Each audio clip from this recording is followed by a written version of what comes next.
Hi, this is Steve Mitchell. I'm a geologist and I'm a Christian, and I'm making a video, another attempt at a video, talking a little bit about how those two relate. I'm not a professional at making videos. The video and the audio quality may not be as high as some more professional systems are, but I think the content will be worth it. We're going to look at some dinosaurs and dinosaur tracks. You can see some dinosaur tracks right behind me. These are from Glen Rose, Texas, and they're out of the Cretaceous period. So we'll be talking about several examples on that. So I'm going to go to PowerPoint and we'll begin looking at things. So we're going to look today at dinosaurs and Noah's flood. Everybody loves dinosaurs. They're interesting. They're fascinating creatures that kind of light up our imagination that way. There's a bunch of a lot of jokes. So I'll make a joke. What do you call a sleeping dinosaur? It is a dinosaur. I can imagine that you're laughing at that. But dinosaurs are cool. What about Noah's flood? There's many cultures around the world that have a great flood in their kind of collective memories. The Bible tells us about a great flood where evil people perished in it and only one family survived, that being Noah and his family.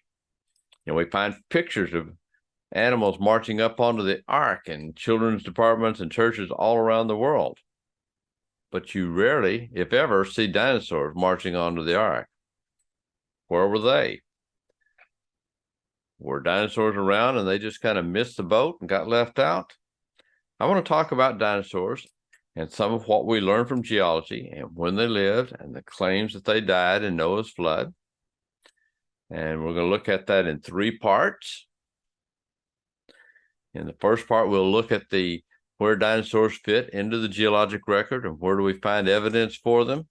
We're going to look at some dinosaur eggs and what they tell us about the processes that were going on when rocks were formed that hold the dinosaur eggs in it. Next video, we can look at some dinosaur tracks, something called ichnology. And then in the last part, we'll look at some of the claims that there are soft tissues that have been found and that those kind of rule out the idea that rock could be millions of years old. So let's start right now and we'll take a look at where dinosaurs fit. Answers in Genesis, one of the most popular websites for creation and the age of the earth and Genesis. And this is one of their pictures, and you'll see some very popular dinosaurs walking up onto the ark and stuff, getting ready to get onto the ark here. Is that the way it was? Well, certainly they believe that these existed. As I say, we believe in dinosaurs, but did they make it onto the ark? Did man exist with them? And that's a fairly controversial type of idea. The answers in Genesis' position would be that the earth was created less than 10,000 years ago, or some of all of the living creatures were on Noah's ark, then surely dinosaurs would have been included. After all, why not? So let's look at where dinosaur evidence is found in terms of the age of the rocks that they were found in. Geologists describe the rocks of the earth in terms of the order in which they were laid down using something called a geologic column. And that's what we're seeing here. This is a geologic column that goes through all of the history of the earth. The basic order of this was worked out long before radiometric dating came along and told us how many million years ago some of the rocks were formed. And it was worked out long before Charles Darwin came along, and he came up with his theory for the evolution of the species. So you can't claim that this was developed in order to support evolution. Most young Earth creationists with any geologic training or knowledge or study in this regard recognize that the column represents a valid summary of the rock record that fits many thousands of observations. Whether or not the times should be measured in terms of days, years, or millions of years, they would see that this is valid that way. So what do we find? We find the oldest rocks that have prolific amounts of fossils are called the Phanerozoic rocks, which are this upper part of this column that we have here.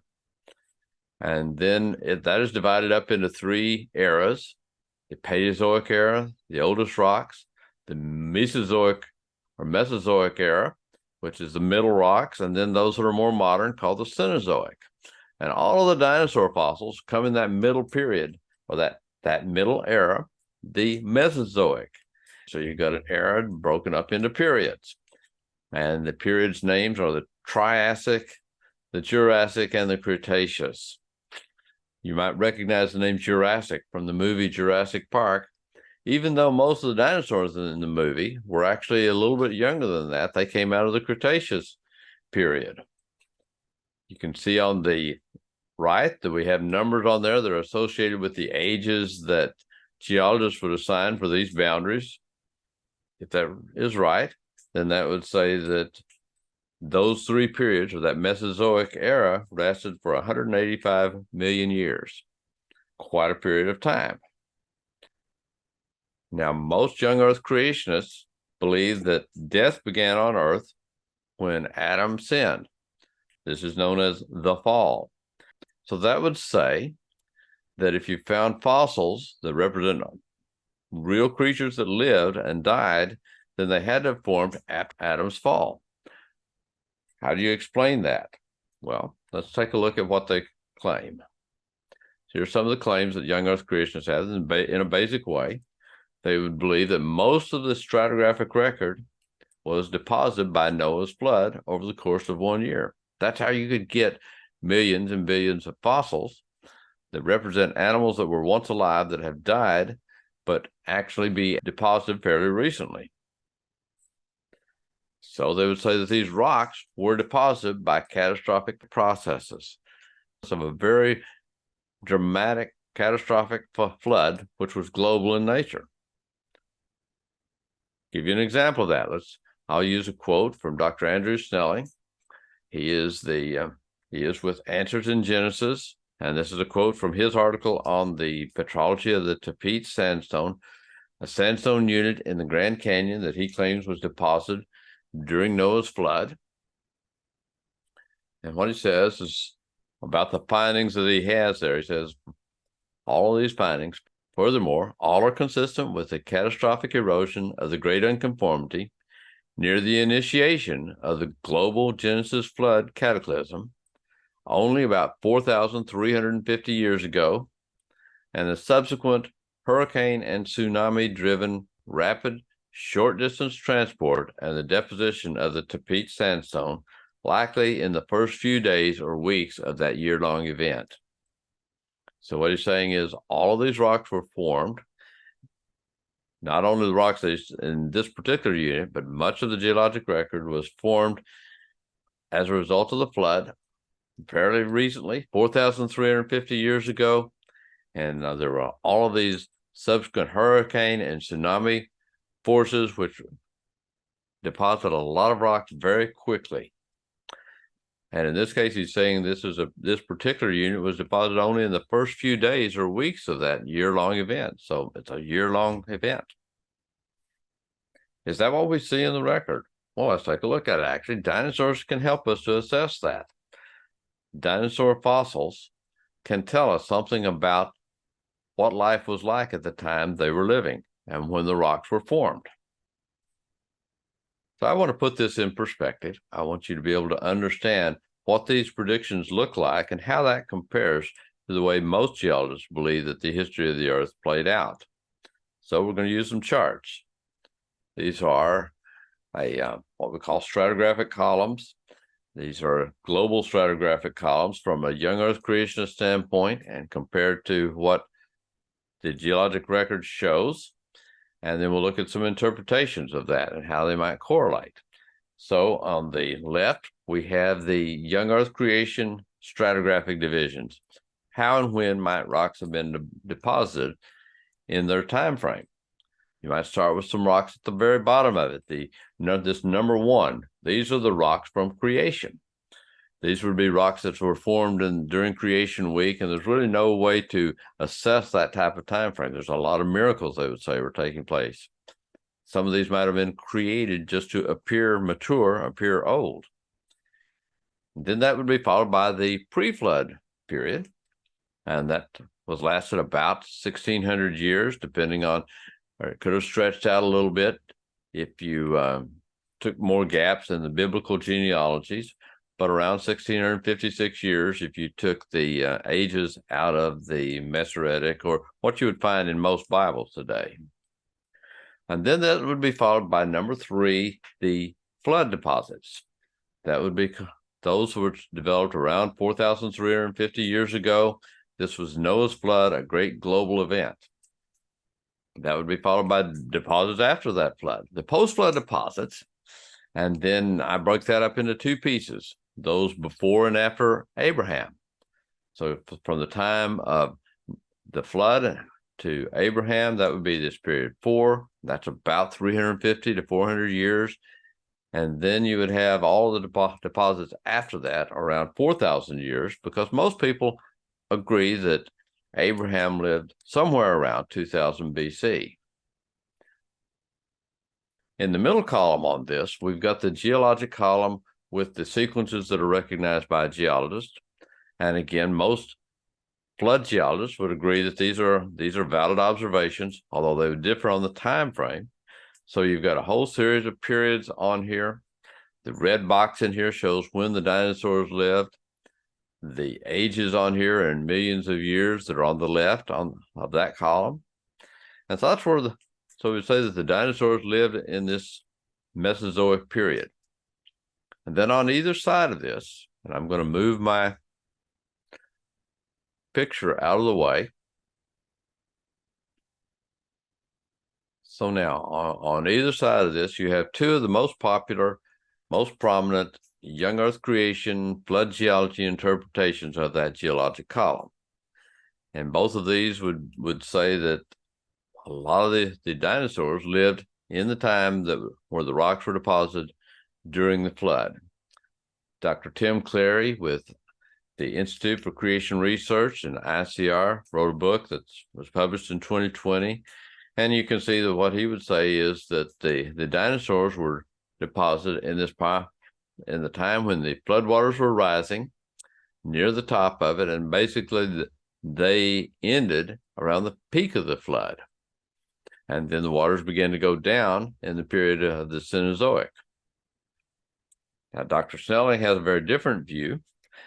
He would say that we find evidence of dinosaurs in the period that he describes as the receding phase, when the waters were going down, and that ends at the end of the Cretaceous, and then you've got post-flood deposits after that.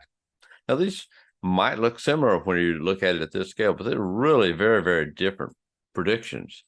They differ by miles of sediment in some places, miles of sediment thickness. So we've got 2 different models for how things might have developed. We've got 2 different models for when the flood formed and what rocks resulted from it. Let's take a look at what that might look at in terms of days, because both of them would agree that the flood took place over the course of basically 365 days. So if that's the case, then we can learn some things.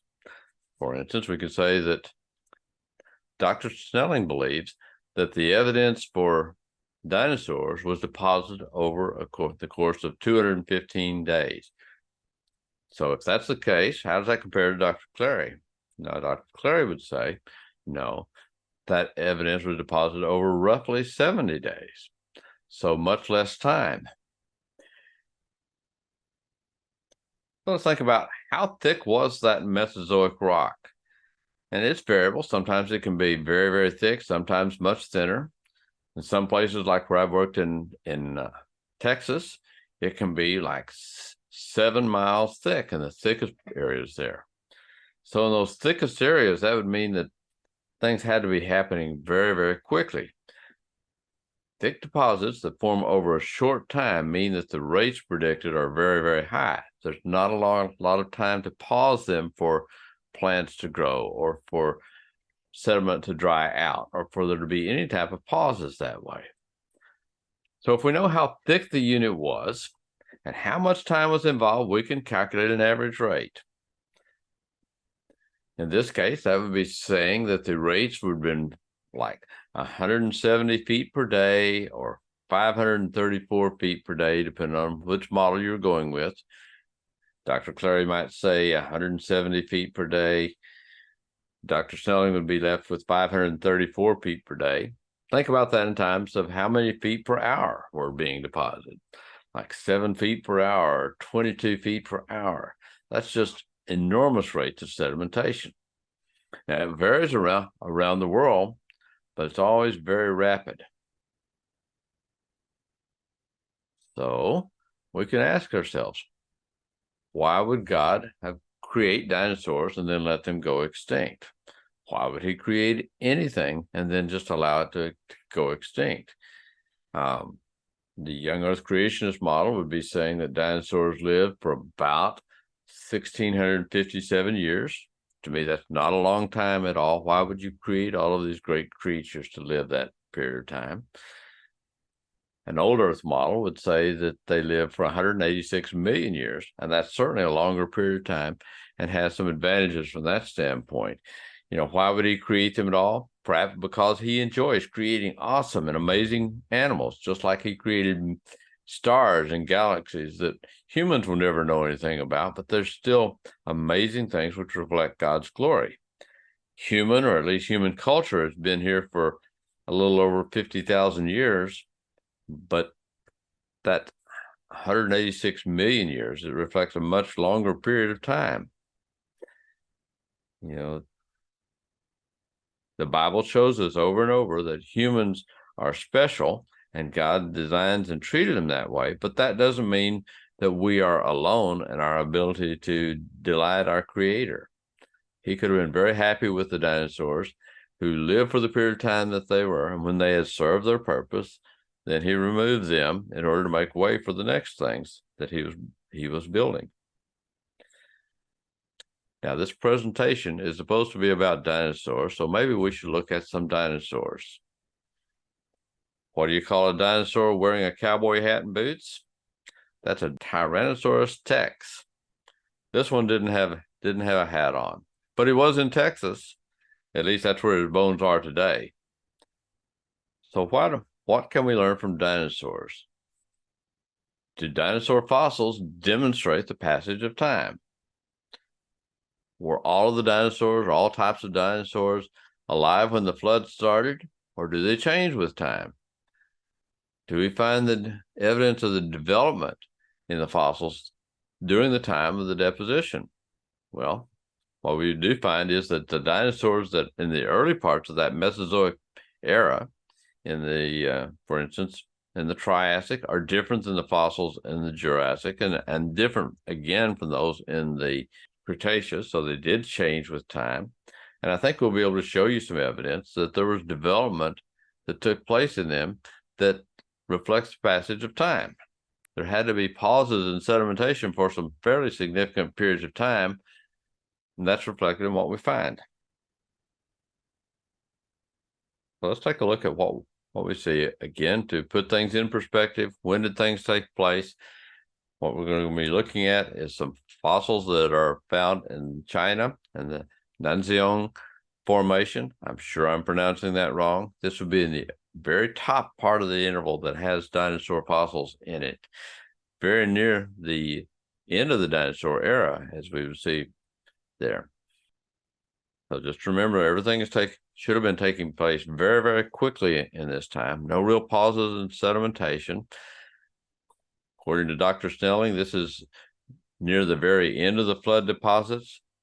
Dr. Clary would say this was near the very peak of the flood, when waters are about to begin going down.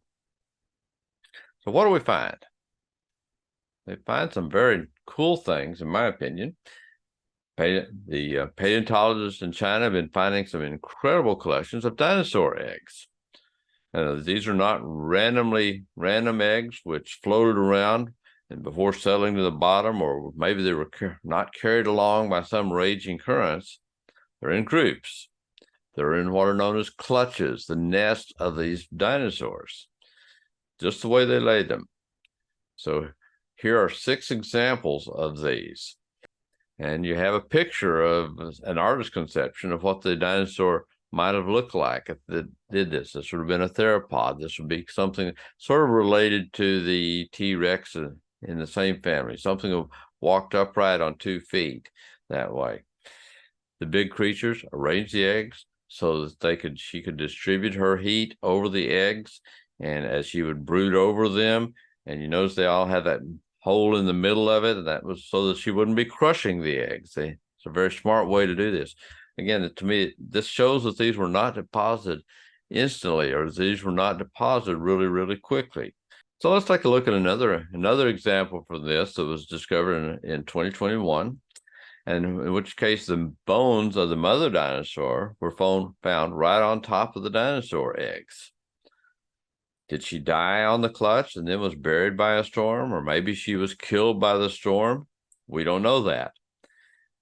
But you do have a clutch of eggs right with the mother that way. How long did it take to lay these eggs? Maybe a dinosaur came along and decided to lay her eggs very quickly. You know, I've seen videos of frogs laying hundreds of eggs in one sitting. Is that what was happening here? One thing is the fact that these were arranged in a very meticulous fashion.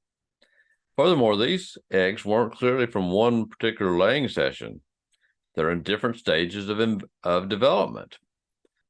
They range from just having an embryo that's just beginning to develop to those which were almost ready to hatch. So obviously they were laid over a period of time. Isotopes have been examined, and they show that they had experienced elevated temperature, like when a mother bird broods over its nest.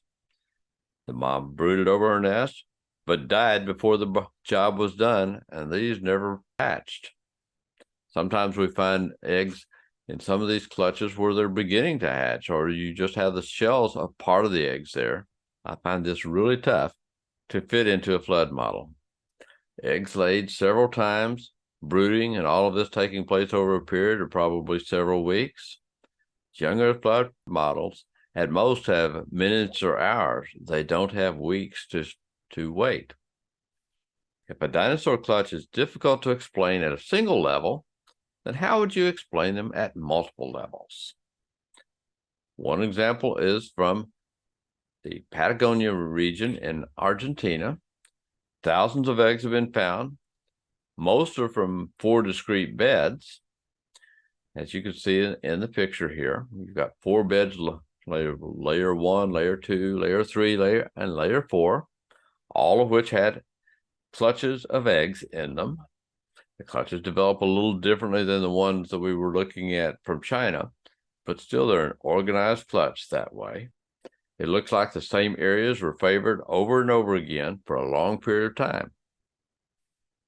Eggs laid in different beds is easily explained when you have slower deposition over a longer period of time, with occasional storms wash into the area, burying the egg clutches. But how about in a flood geology model? How would you go about that? Someone has made that attempt.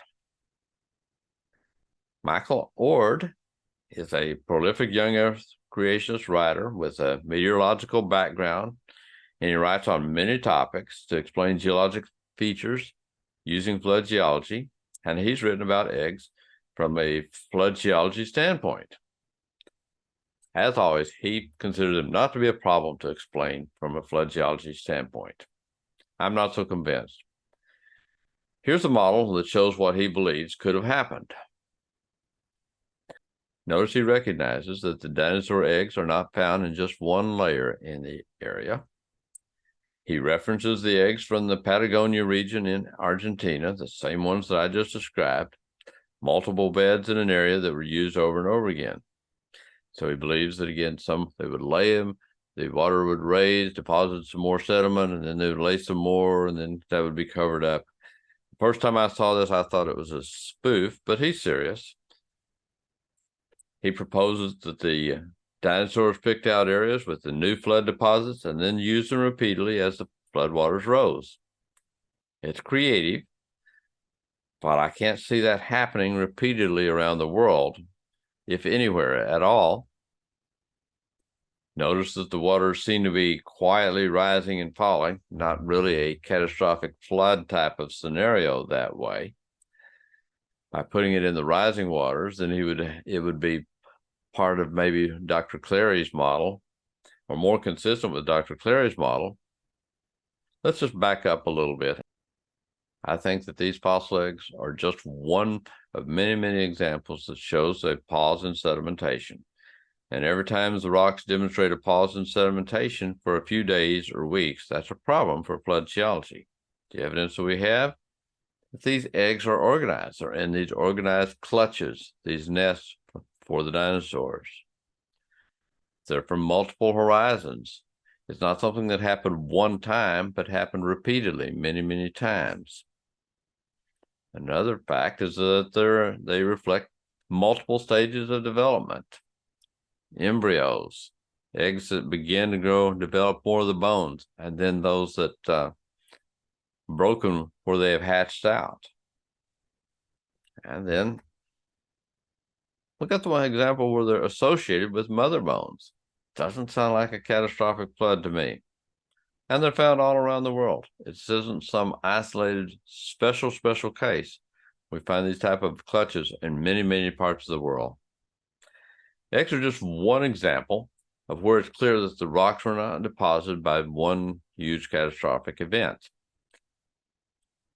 I hope you'll take a look at the next video where we'll look at some dinosaur tracks, and you can put on your tracking shoes and we'll take a look at these and see what they tell us.